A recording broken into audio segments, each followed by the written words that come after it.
Call of Duty World at War released on November 11th, 2008. After beating the campaign, players would find themselves suddenly trapped in a small, isolated bunker, with zombies approaching from all sides. At the time, Dr. Richtofen, Maxis, Samantha, and all of the other characters we have come to know and love didn't exist. They were but ideas in the heads of the Treyarch developers. And it wouldn't be until Map Pack 1, containing the Asylum, when the origins of the Call of Duty Zombies storyline would begin to take shape. Quick side note, no, containing the Asylum was not an intentional pun, but it sure does work. I digress. A few months later, Map Pack 2 was released, which contained Shi no Numa. The map took place in a murky swamp within Imperial Japanese territory, and was the first to include fan favorites such as the now familiar quartet of 1.0s, Hellhounds, and the Wunderwaffe DG2.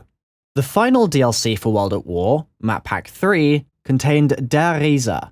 While the swamp had begun to expand the story initiated at Verrückt, this war-torn 935 research facility in Lower Silesia brought things to a whole new level. It was on this map, all those years ago, that we would first hear Dr. Maxis and his daughter Samantha being trapped within the Der Riese teleporter and subsequently flung through space and time, an event that would lead to irreparable changes in the history of planet Earth and, ultimately, bring about its destruction. Initiating test number 6. Subject is within test chamber. Activate power.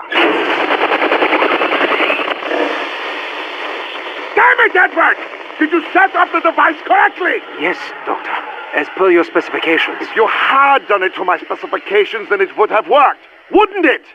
As usual, your incompetence has... What? Do you hear that, Doctor? Quiet, you fool! Test number 6 is a failure, but the experiment has caused some kind of electrical port energized within the chamber. Well, open the door! Doctor, I don't think... Open the door, now!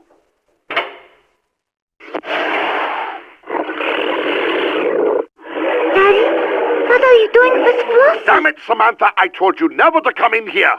Edward, get her out of here. Yes, Doctor. What's wrong with her? Daddy, what did you do? Flossie! Come back here, Samantha! Stop her! Easy. Come here, Samantha. Good girl, Flossie. Gently, Samantha. That's not Flossie anymore. We must get out of here. What? Edward, what are you doing? Open the door! Edward, open this door now! I'm scared. Don't go! Stay by me, Samantha! Goodbye, Dr. Maxis.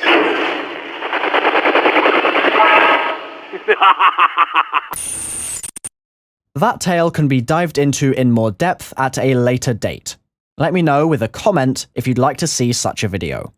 The playable characters on Verrückt were not our now familiar ensemble of Dr. Richtofen, Takeo Misaki, Nikolai Belinsky, and Tank Dempsey. At the time, those characters had yet to be introduced. Instead, we played as 4 American OSS Marines. At first glance, it's perhaps a little jarring. Why would 4 Allied Marines be so deeply entrenched behind enemy lines, let alone holed up in Wittenau Sanatorium? It turns out that they were there for a very specific reason.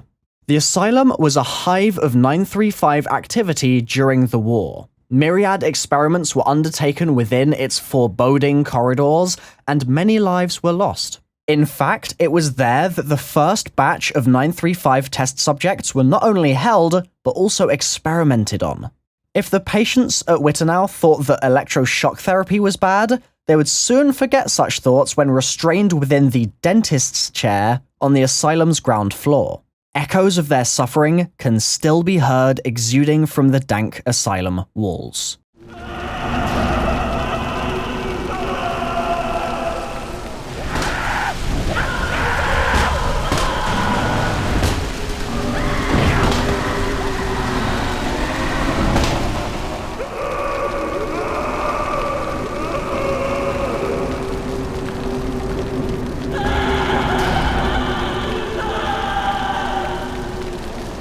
As if that wasn't bad enough, 935 were also carrying out their nefarious experiments at der Waffenfabrik der Riese in Germany. Hitler's war machine had no intention of pausing for breath, and as such, the secret research group had abundant funding and clearance to pursue their exploration of avenues such as that of resurrection, mind control, and even manipulation of long-dormant Vril energy.